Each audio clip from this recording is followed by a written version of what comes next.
as Paula mentioned, I'm a kind of behavioral and evolutionary ecologist, so I tend to be interested in the outcomes for individuals of different environmental circumstances at different times in life. But I am also interested in the mechanisms that might be driving some of those outcomes. So I'm going to talk today about a combination of outcomes for individuals and mechanisms that might underlie these. I'm going to particularly focus on the effects of parental state on offspring longevity. The kind of parental state I'm going to talk about is particularly in relation to stress exposure and also the effect of parental age on offspring longevity. So this is probably my most important slide, so I put it second in case I get to the end and run out of time. This is just to acknowledge the people who've worked with me on some of the data that I'm going to show you. All these results are based on a team effort over a number of years. I'm going to show you results romping across some different species, from the zebra finch, which we use a lot, fieldwork on shags, and also on the Atlantic salmon, and I'll throw in a few other things also. Okay, now Paula said I tend to be particularly interested in early life. Early life is obviously a critical time for the development of the phenotype. The basic architecture of the body is set then during early life.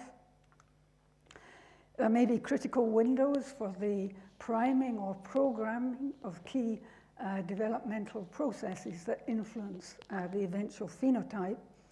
And we now know that the developmental environment is not, it doesn't just permit development, it can also sometimes be instructive. In other words, it can guide the development of the phenotype towards one that is more suited to the prevailing circumstances. And that can be very influenced by these kind of parental effects that lead to intergenerational transfer of information. Now, of course, parental effects can be maladaptive as well as adaptive, and we shouldn't assume that all the changes in the phenotype that we see necessarily have any adaptive significance. They may simply, things may simply have not turned out terribly well. But we also know that the phenotype can be adjusted in order to optimize fitness. Now that, of course, will be an evolved capacity, and it has to be the case that the signal from the environment, which then shapes the offspring phenotype, is tied to a correlation between the parental and offspring environment. If that correlation isn't there, then any adjustment to suit the circumstances prevailing during breeding or that affected the parent, adjusting the offspring to something that won't be there when the offspring becomes adult is not going to be particularly beneficial necessarily. And these, of course, inter- and transgenerational effects are likely to have a very important role, and it's a role that is being uncovered increasingly as we understand more about the processes of development. Now, just to quickly recap the kinds of effects that we're talking about, of course, don't know if I can work this, oh yeah. The parental genotype will influence the state of the parent, how it responds to circumstances. The environment, both the current environment, but also a legacy from the parent's early life environment, will influence the state of the parent. The state of the parent may influence the offspring phenotype. In species where we also have parental care after birth, then that process of parental effects influencing the offspring may continue for a long time. But we mustn't forget, and it can be very difficult to separate direct effects of the environment on the offspring phenotype. These will, of course, be very important. And there may be direct effects of the parental genotype also on the offspring phenotype that are not simply through the inheritance of genetic material. Now, I'm interested in stress and its consequences, and I'm using in this diagram the example of being in a stressful environment and how it might influence the offspring. So I'll just explain this diagram. So we've got fitness on this axis. We've got the adult environment that the offspring experience, high stress or low stress, and then the conditions under which the offspring are born.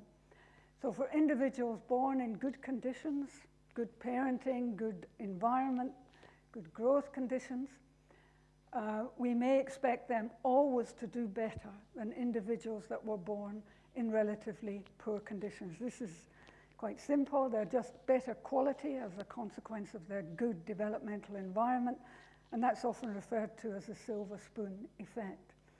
An alternative scenario, and this is an extreme example that I've drawn here, is where the phenotype is adjusted, and when the environment in which you were growing up matches the environment in which you find yourself in adulthood, you're matched to that environment and your fitness is higher. So in this kind of scenario, individuals born in high stress conditions, of course, under low stress adult environment, they won't do as well as those that were born in low stress conditions. But when they encounter high stress, then they actually do better than the individuals that were born in low stress conditions. They may not be so resilient, for example, to these stressful conditions. Now, I've been part of a long-term study on this bird here since 1981 on the island of Isla, and we've been looking over the years at many different things in this study. It's all correlative data. There's no experimental intervention at all. It's on the island. We only have really one population in Scotland on the Inner Hebrides, and this mainly is on Isla. And we've been looking at performance in relation to whether or not individuals in early life were born in either a year, which was a poor year. As ecologists, we know that there are good and bad years, or born in a poor area of the island. We know from other data that some areas of that island offer a better environment for these birds than others. Now, for individuals born in these poor conditions, and then we then look long-term what happens to them. So we're talking here about individuals, firstly, that fledge, not individuals that don't even make it out of the nest. They show reduced post-fledging survival throughout their first year of life. So, you know, these will be the best individuals, of course. In adverse conditions, they get through to fledging, but they don't survive very well in their first year. They also show a reduced probability of recruitment as a breeder when they're aged 2 to 3 years. So sometime later, this effect of where they were born is still with them. Even if they make it through to breeding, their lifespan is relatively short compared with individuals born in good years. So they have a reduced number of breeding years and a reduced lifetime reproductive success. So it looks like a shadow is cast over these individuals throughout their lives. Now, going back to what I said before, can we pick up anything that might relate to where they ended up as adults? Some of them, although they were born in the poor environment, we find them breeding in the good part of the island, and vice versa. Some individuals born in the good part end up breeding in the poor part. So I'm going to show you data on survival and breeding success in the same form as those diagrams that I showed you earlier. So here again, we have the adult environment, the breeding environment, whether they're in the poor area or the good area.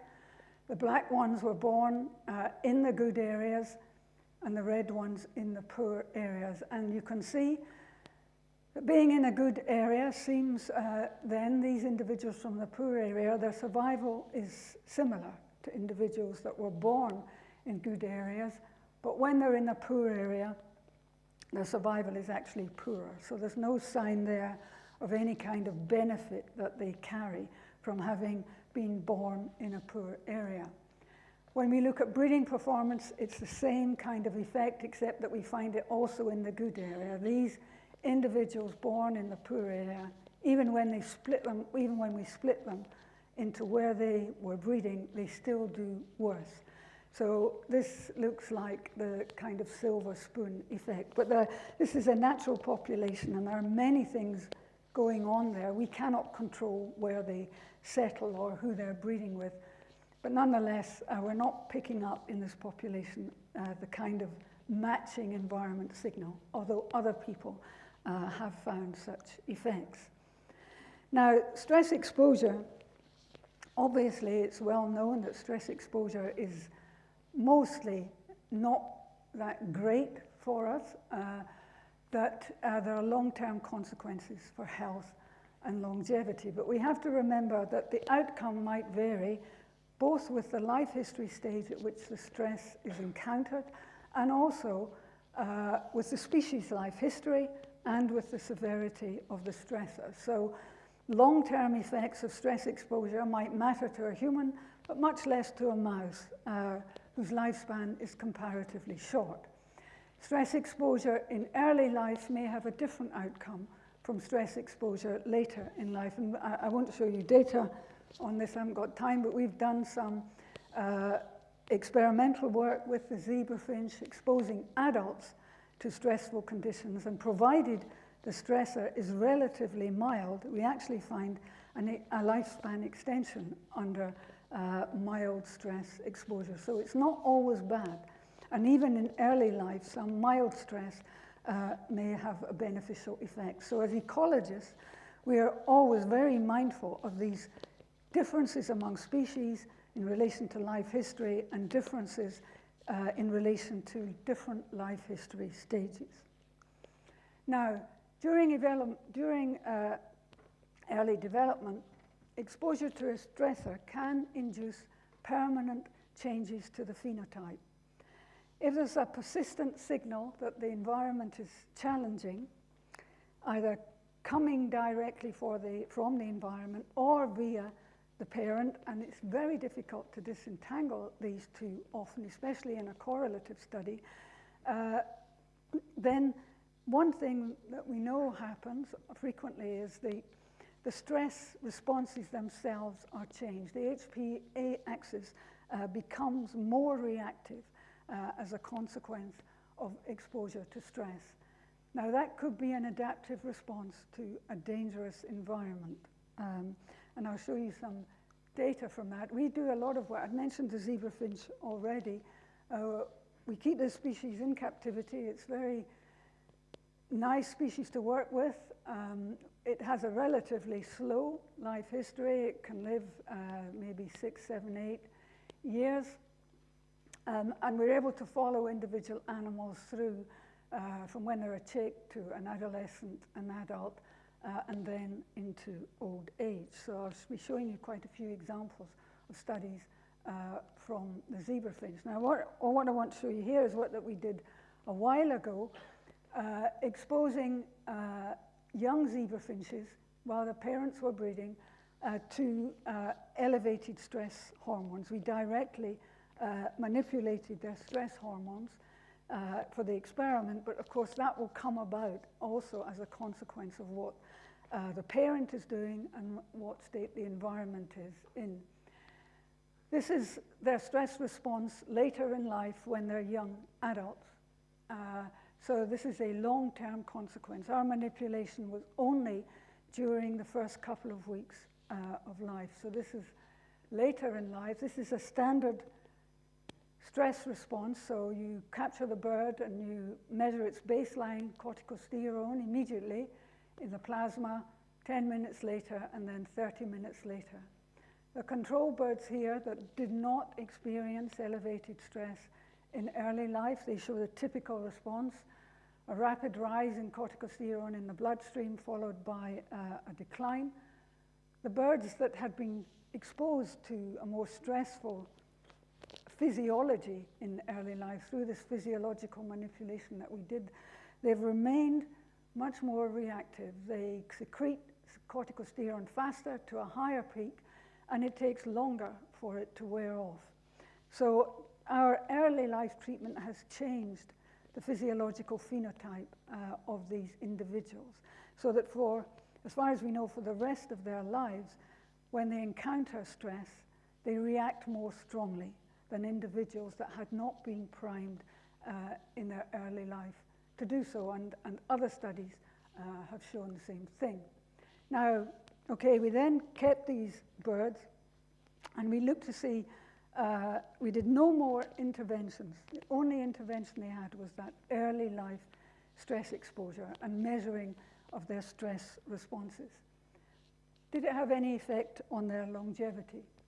Well, for the first year of life, so again we have the control in black, the treated birds in red.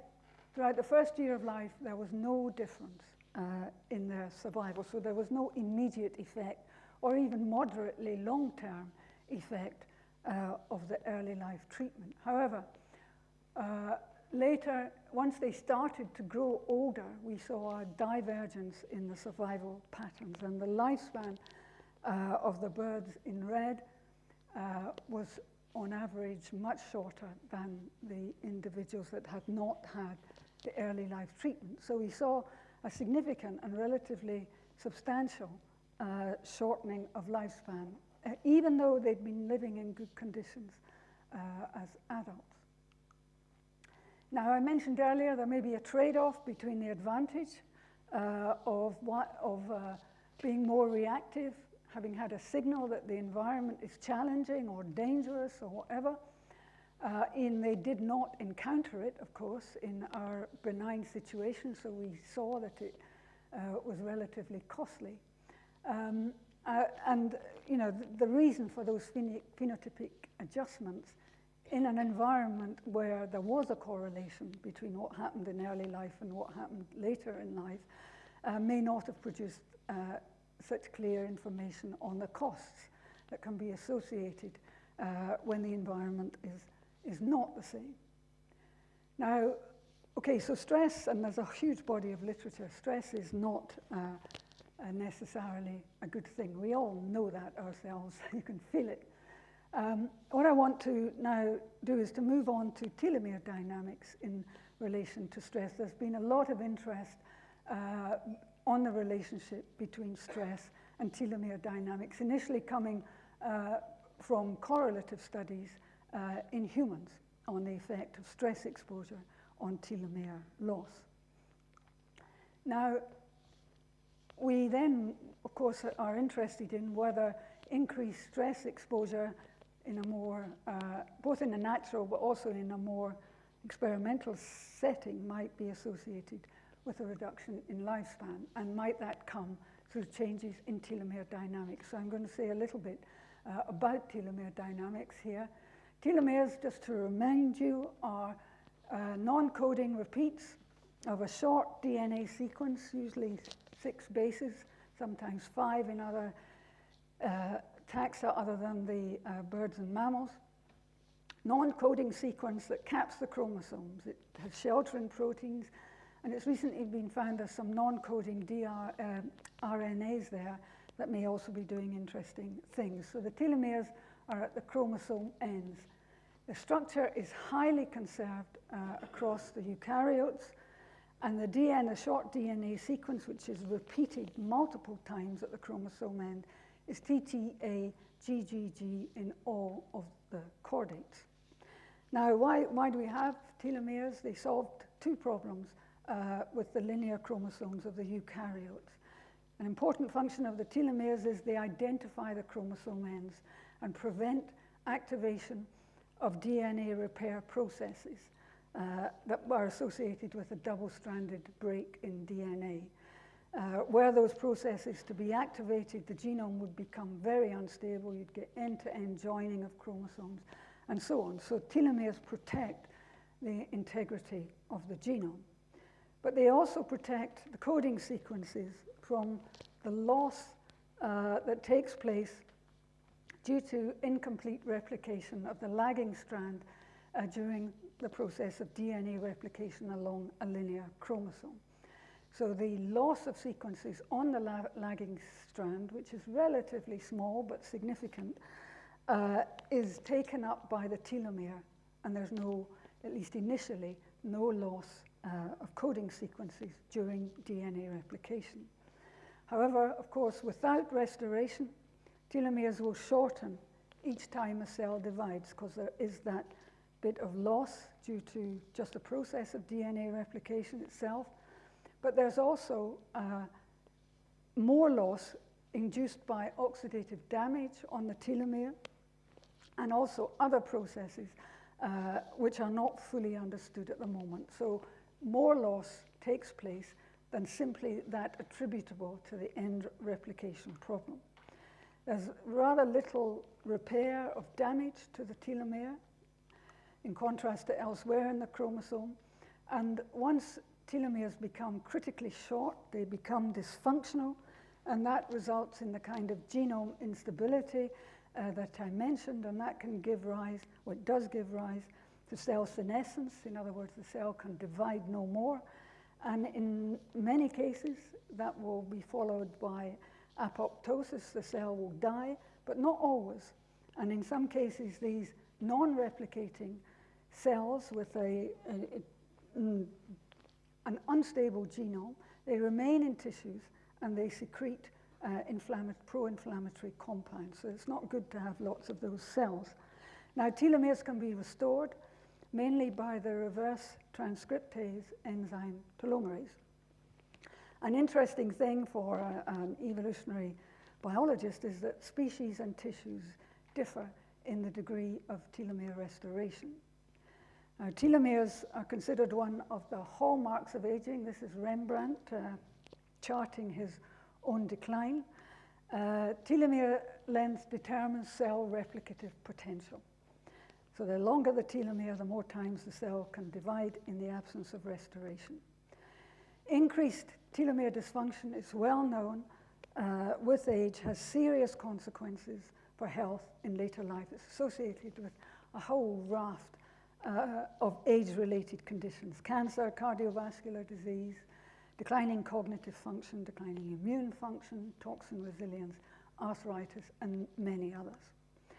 And the cell loss and accumulation of senescent cells in tissues with age is part of that process. Of course, telomeres aren't the only thing that contribute to aging. Aging is a consequence of a multitude of processes, and telomere dynamics play a part in that.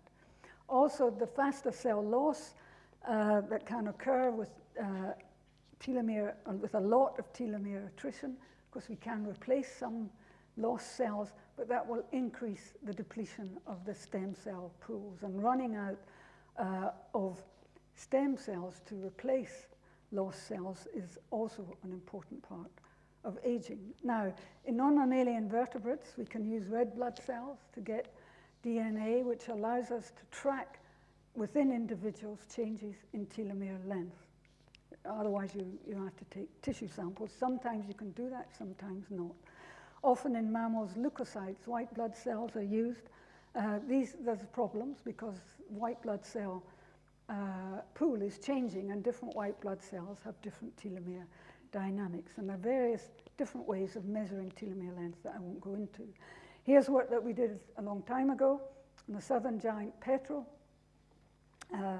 A cross-sectional study in relation to age, telomere length. You can see that chicks tend to have longer telomeres. In the early days, it was thought that maybe telomeres would help us age animals in the wild. You can see chicks have longer telomeres than adults, but there's a kind of easier way to tell a chick from an adult rather than measuring its telomeres. As adults, there's a lot of scatter.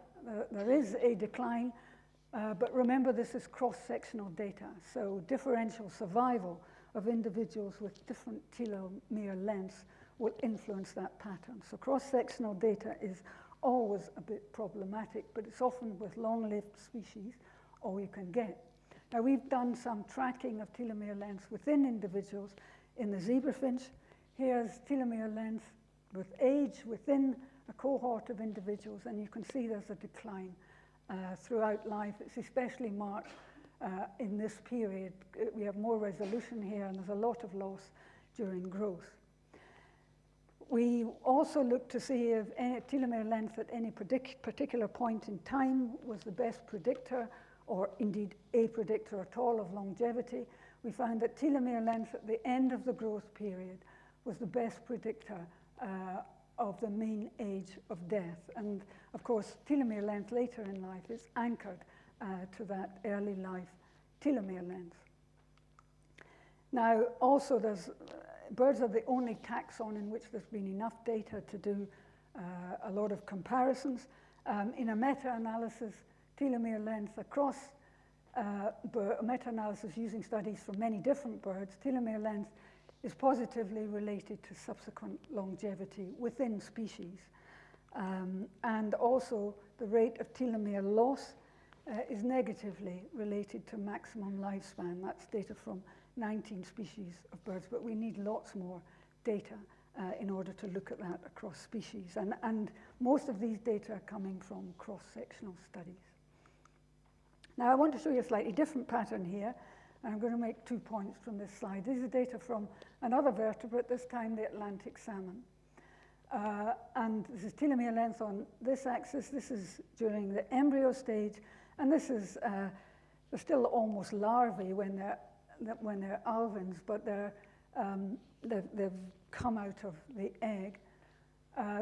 These are not the same individuals, because in order to get a telomere sample, you need the whole embryo when they're very small. So you can see here that telomere length in embryos is shorter than it is in alevins. So that's an interesting difference between salmon and indeed probably fish in general, because there are other studies in fish, and the birds and mammals, for example.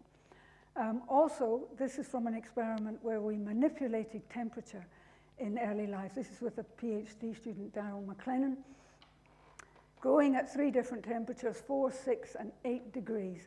And you can see that growing at a warmer temperature is associated with a faster loss of telomeres. Does that wear off? Well, the alevin data would suggest partly that it does, but the effect of early environment conditions we've also looked at in a more natural setting, still using the Atlantic salmon. Here we took eggs and placed them in streams of different degree of environmental harshness. So both benign and harsh streams in Scotland. You might think all streams are harsh environments in Scotland, but there are some which are even harsher. And then we came back and collected these fish when they were 3 months old. This is in the upper reaches of a big river which has a dam on it that prevents natural spawning of salmon. Now, here's what we found. So this is the size that they had attained at 3 months of age. These are those in the benign stream. The green ones are those in the harsh stream. This is the telomere length. You can see that in both streams, those that grew more, attained a bigger size at 3 months, had shorter telomeres. However, if we look over the same size range, because they don't get anything like as big in the harsh stream, you can see that even reaching the same size in the harsh stream compared with the benign stream is associated with more telomere loss. So in terms of parental effects, the choice of spawning site of parents will be very important in influencing the subsequent, this aspect of the subsequent development of their offspring, which can have consequences in later life. And we know from other studies that telomere length at during this freshwater phase has an impact on subsequent survival. Now, what about prenatally? Well, here we haven't done, we have done some prenatal, but not in relation to stress, but others have. It's been shown in humans that maternal stress during pregnancy is associated with shorter white blood cell telomeres in newborn babies and in young adults. Of course, it's a correlative study here. You can't experimentally stress mothers and see what the content, or you shouldn't anyway. Work in birds, in chickens, involving injection of stress hormones into eggs also gives rise to chicks with shorter red blood cell telomeres. So prenatal stress exposure is also important. In the case of the birds and in the mammals, that will be coming through the state of the mother. The transfer of maternal hormones, for example, into avian eggs will influence subsequent development and telomere length, and the same in mammals. Another thing that we found in the birds, these are data, zebra finches in captivity, they can lay up to 6, sometimes 7 eggs in a clutch. So this is in a single clutch here, the laying order, the first and the last laid egg, and this is the embryo telomere length. So what we did with these eggs was to put them in an artificial incubator and look at the telomere length in the embryos after 48 hours in relation to the laying order. And you can see that the telomeres of eggs that were later in the laying order are shorter at the same embryonic stage. Now, why might that come about? It's a within clutch effect. If we let the females go on to lay another clutch, it doesn't continue. The first egg is back to what the first egg was in their most recent clutch.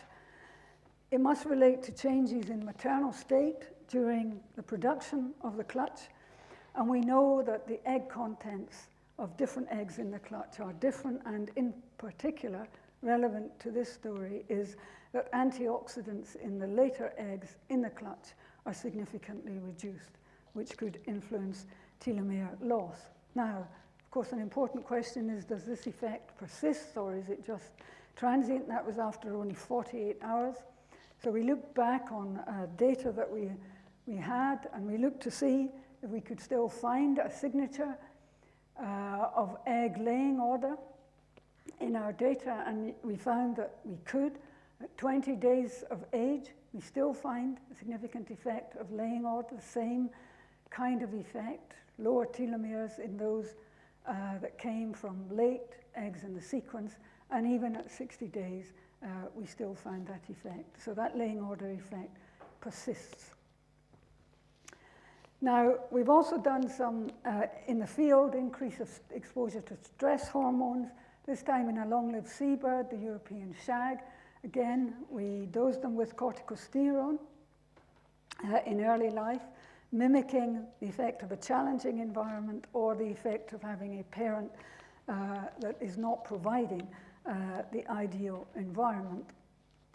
And we found that at 30 days, the chicks that had the stress exposure had shorter telomere lengths. We also tested their stress responses in the same way that I showed you for the zebra finch, and we found this elevation of reactivity.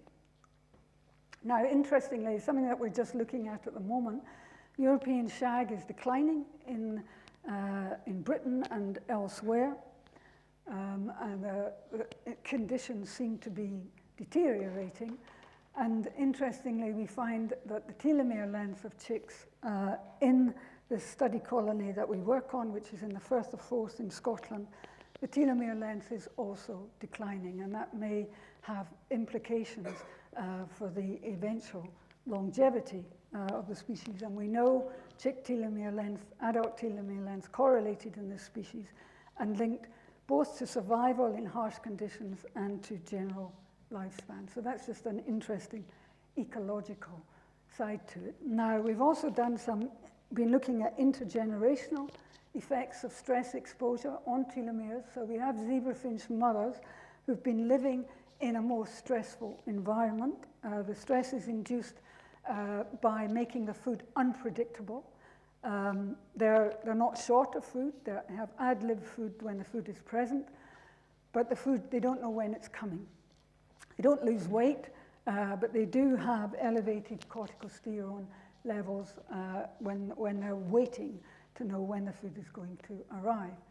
We then looked at telomere length in the offspring the first generation offspring of these mothers. The offspring themselves, while the birds are breeding, there's no difference in the environment. So the offspring, the mothers are not subjected to unpredictable food while they're rearing their chicks. So these are the control mothers, the mothers that experienced a stressful environment prior to breeding. This is the offspring telomere length. The fathers were control fathers. So these are the daughters, and these are the son telomere lengths. No difference in the control mothers, but there are the sons of the mothers that had experienced stressful environments have shorter telomeres. And again, it may relate to the kind of eggs that they produce, or there are a number of other possible explanations, but it is an intergenerational effect of maternal stress on offspring telomere length. Okay, so I just want in the last few minutes, 10 minutes or so, to go on to talk a little bit about the effect of parental age on offspring. So it's been reported in many taxa, from rotifers to humans, that offspring produced by old parents show reduced longevity. I've shown two of the early workers in this field. Alexander Graham Bell analyzed a lot of data from early American immigrants. Bell was an interesting character, a bit of a eugenicist. I don't know whether he wanted to do away with old women or something like that. Anyway, he analyzed data, and Albert Lansing did a lot of very interesting experiments that I don't have time to go into on the effect in rotifers.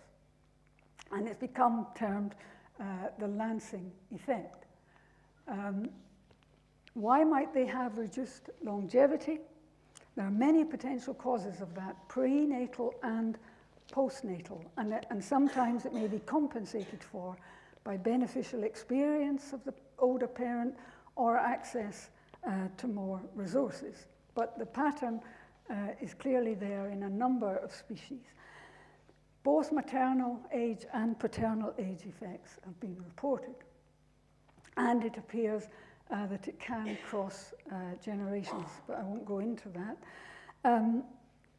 In people, some rock stars seem to have a propensity for producing offspring in old age, but since we don't know what the outcome for those offspring, I can't show you the data from Rolling Stone's offspring yet. But here's data from our zebra finches for showing you a maternal effect. When the mother is young and when the mother is old at the time the offspring were produced, the subsequent survival, even in the benign conditions of captivity, we see quite a significant difference between young mother offspring and old mother offspring in their longevity. Here's some recent data from the laboratory mouse, again showing this time for the father, young father, old father effect. These are the offspring of the old fathers, the offspring of the young fathers. The old father offspring have reduced survival. We can also see postnatal effects. For example, we know that the offspring of older shags lose more telomeres as nestlings, irrespective of their growth rate. So we found in the shag no difference in telomere length at hatching. Nestling telomere length loss, this is, during growth in relation to the average age of the parents. In the field, the mother and father ages tend to be correlated, but you can see that there's more telomere loss when the parents are old in the offspring of this wild bird. Now, we've also been looking at that link possibly between telomere length and parental age in the zebra finches in the laboratory. We did a within female study in the zebra finch. We had the same females. When they were 6 months old, we bred them with a young male. And then when they were old, 3.5 years old, which is quite getting on for a zebra finch, we bred them again with young males. And we found that here's the data, mother 6 months, 3.5 years. her offspring have significantly shorter telomere lengths, even though in both times she's bred with a young male. We have been also looking at the paternal effect on telomere length, so we took the same female zebra finches and bred them in quick succession. So the female didn't age between these two breeding events, and we randomized the order in quick succession with either a young male or an old male. And then we looked, this time we looked at the embryo telomere length at 5 days old. The previous, sorry, I should have mentioned that the data I showed you for females was the offspring at the end of growth. This time with the fathers, we're looking at the embryo.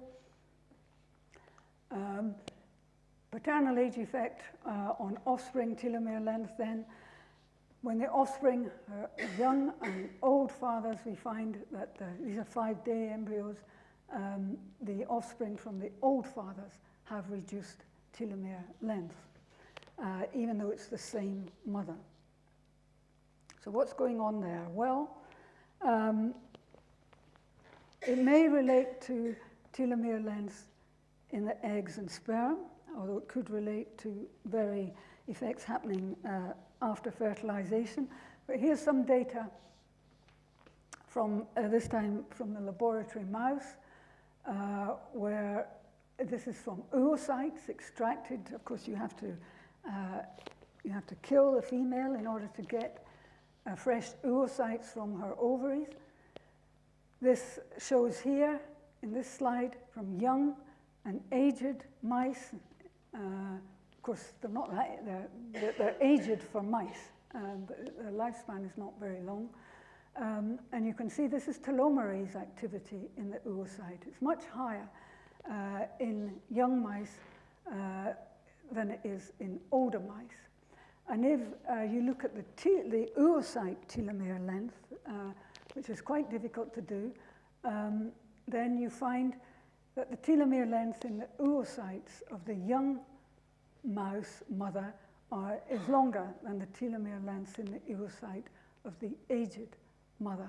So again, an effect of parental age on this time oocyte telomere length, which may translate then into shorter telomere length in the offspring. But there's still a lot to learn about what happens during embryo development in the resetting of telomere length. But I also just want to show you some data from this time relating to males from the mouse, laboratory mouse. So this is telomere length in the sperm of young and old male mice. You can see that the sperm have shorter telomere lengths in the old mouse than in the young mouse. Then these sperm were used to fertilize female eggs, the eggs of young females, using in vitro fertilization. Okay, so cancelling out any effects of mate choice or anything like that. This is at the blastocyst stage then, 2-cell stage. The telomere length in the blastocyst is shorter when it was these sperm that were used to fertilize the egg. And then they also looked at the offspring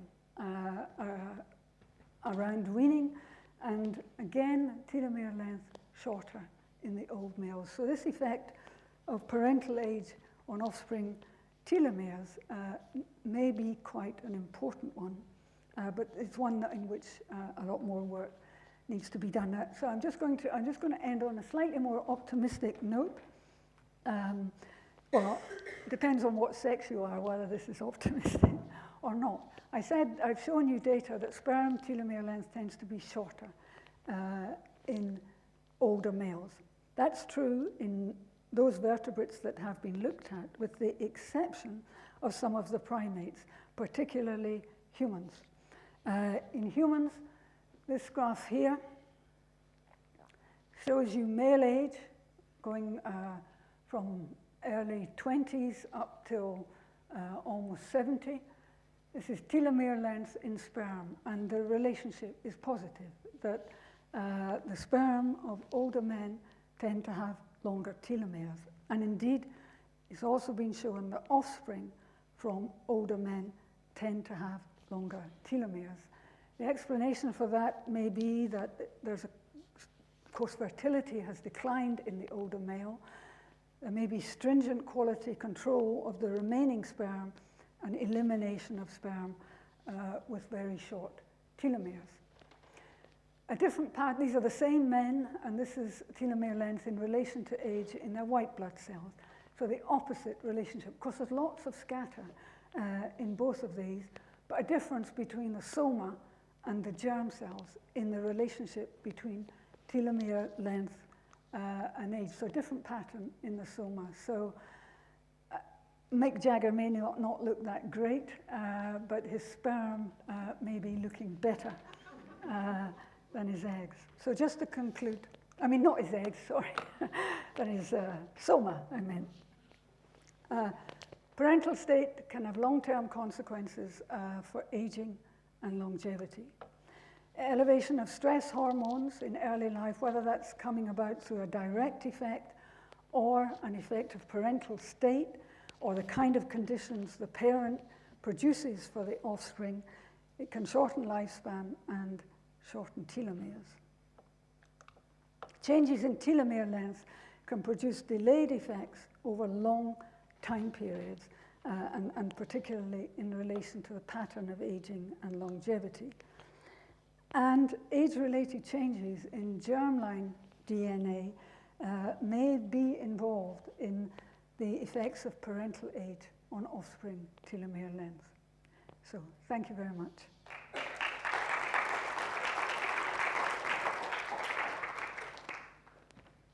Thanks very much, Pat. We've got plenty of time for some questions.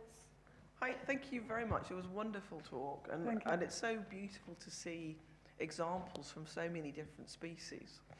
I was particularly interested in your observation that this, I think it was the zebrafish, where stress... Zebrafinch. Sorry, finch.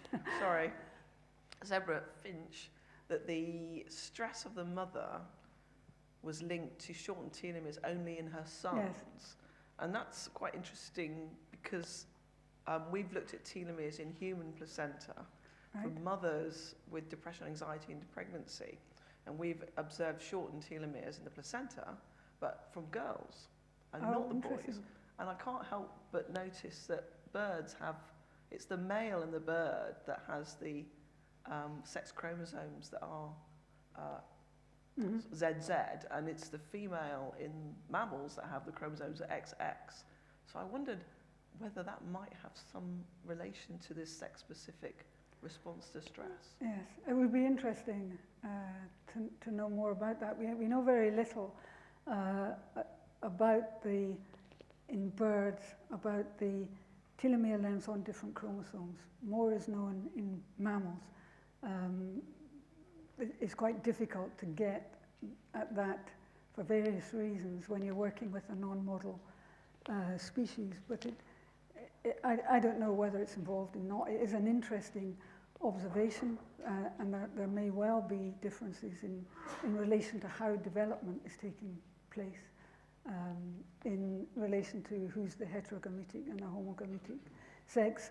And as I said, we don't know a huge amount about how telomere length during embryonic development is reset, and it's reset in quite a complex way. It's not simply an average of the male and female mother-father telomere length, although there is a significant heritability, but it's complex what happens, and it seems to be partly in control of the zygote genome what happens, but it's complex, and it may differ across taxa, and it may well differ in relation to who's the heterogametic sex, so that could be involved. Okay, thank you, very, very interesting.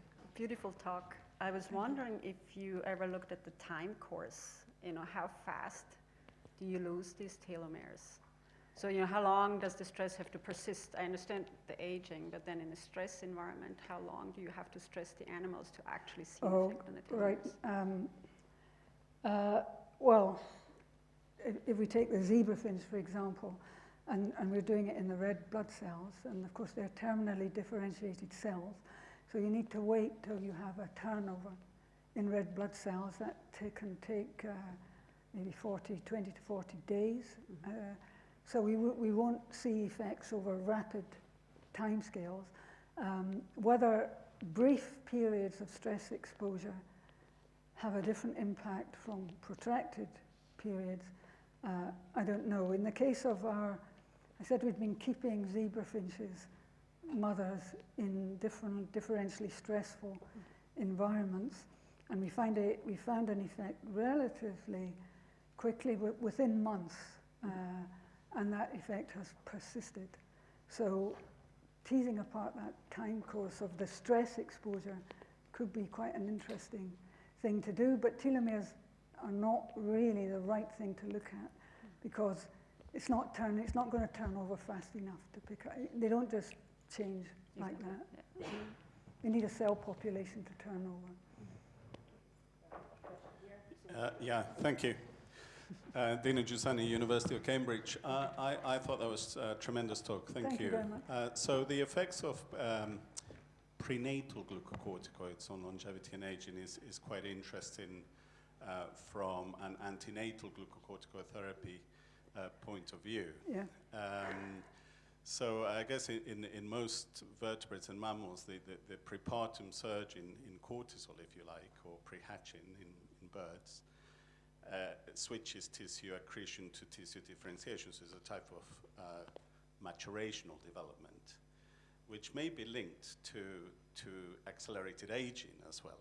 Yeah. So I guess the question is whether antenatal glucocorticoids not only accelerate fetal lung maturation, but also predispose to earlier aging. It could be. Of course, these stress hormones are doing many, many things. They're not, they're metabolic hormones. They're not simply response to stress, as you obviously know. And I think we could do more work looking at variation in baseline levels also. The antenatal thing, maybe there are trade-offs, if you need to have more corticosteroid to improve lung function, which is what you were saying, under certain circumstances, it may come at a cost. And it may have an intergenerational effect. It may have an intergenerational effect, yes. It might be, maybe you're able to look at it. Hello, over here. Thank you for your very good talk. I understand that stressing the mothers led to shorter telomere lengths in the offspring, but have you done an experiment where you've stressed the fathers of the zebra finch, and did that have an effect on telomere length No, of the we offspring? haven't done that experiment. It would be Yeah. that would be a very interesting Yeah. experiment to do, because in the case of the mother, of course, we can see that her egg composition will affect the embryo. In the case of the father, it's going to be a different story. So it would be interesting to do that, because obviously we've looked at the effect of father age, and it's going on there. So whether father stress is influencing. There will be a literature from humans to an extent on that, because most of the literature in humans is coming from IVF clinics, or there isn't a literature they could be asked to measure cortisol in males, but of course going to be so stressed anyway when they're giving sperm. I suppose it's difficult, but it would be very interesting, I agree, to do that. Thank you very much for the very interesting talk. I have a question concerning the within female studies you described. You said that when you used old versus young male and young females, you tested the telomere length in embryos, but when you did that with old and young females and young males, you tested the telomere lengths in adult? No, at the fledgling stage. Okay. And is there any reason you did it? No, that was a logistic okay. reason. So the problem is, when these chicks are tiny, it's very difficult to take a blood sample from them without having an adverse effect on them. So it's either embryo or later on when they're big enough. They're just not big enough to take an early life. We have tried it, and we were unhappy with the result. Okay, but if I understood correctly, with the European shag, the telomere length of the chicks of older parents weren't really different, or were like with the control of the young, but they did lose the telomere length faster, or the decrease was. I'm not sure I'm quite faster. I understood that when you had when you tested the European shags or the shags, yes. You had some parents which were older and parents that were younger. And what you showed, if I understood correctly, was that the telomere lengths decreased. It was telomere loss. Telomere loss. Yeah. So it. Okay. So. That was not the length, but it was the loss. Okay. So we found that when they hatched, there was no difference in telomere length. Yeah. But when we looked later, there was. So the ones from the older parents lost more telomeres. So it must be after hatching that effect is coming in, not before. Okay. So it's different from the zebra finch, isn't it? Well, except that in the case of the shag, it's a natural population. We know the age of the two parents. They're correlated. There's sometimes a difference, sometimes not, which is sort of why you need to go from the field to the lab to try and get more control on. Because you also have mate choice effects going on. You know, females may be avoiding males with short telomeres. Who knows? Thank you. Thanks for that great talk. You mentioned for the early cortisol exposure in the zebra finches and also in your old age parents' experiments that it shortened the lifespan of some of them. I was wondering if you knew or might have any information on what exactly was killing them. Yeah, no, but we're actually in the process of repeating that experiment, because another thing that we found, which I didn't mention, we bred those birds. And we found that shortened lifespan was transmitted to the bird that they bred with. So a bird that didn't have that history that we'd created experimentally, when it was mated with a control partner, they both showed a decline in telomere, in longevity. So what's going on there? They're catching that lifespan effect. Is it a response to stress that's transmitted? So your partner's jumpy, you become jumpy, and that's one of the things we're now looking at. Hi, Pat. Thanks for a lovely talk. Just following on from that point, the question I had was whether one thing that could explain that is the early life exposure to stress causes them to invest more in fast growth or faster early life reproduction, and that then causes increased senescence.